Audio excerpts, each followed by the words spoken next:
Et donc c'est un paradoxe qu'en Afrique, où l'agriculture représente généralement une composante majeure, disons, de la force de travail, que tous ces pays aient des déficits alimentaires. Mais ça, ce sont des politiques délibérées pour que les pays africains n'aient pas de souveraineté alimentaire, qu'ils soient dépendants d'un point de vue alimentaire. Et donc ça aussi, c'est compatible avec le système d'aide. Parce que la conséquence, c'est que vous avez des trous au niveau de votre balance commerciale et ultimement au niveau de votre balance des paiements. C'est-à-dire que vous avez un déficit, vous importez des produits alimentaires. Et donc vous devez trouver l'argent, vous devez trouver les devises pour importer ces produits alimentaires-là. Et donc, parfois, si vous n'avez pas assez de recettes d'exportation, il vous faut vous endetter.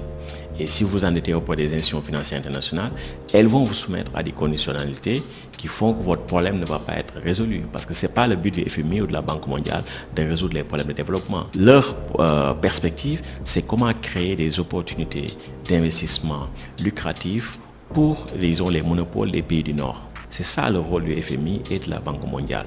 Et donc, ils peuvent aider temporairement les pays qui ont des difficultés de balance de paiement, etc. Mais fondamentalement, ils n'ont pas un rôle de développement, même si parfois ils peuvent dire qu'ils ont des projets de développement, etc. C'est pas comme ça que ça fonctionne.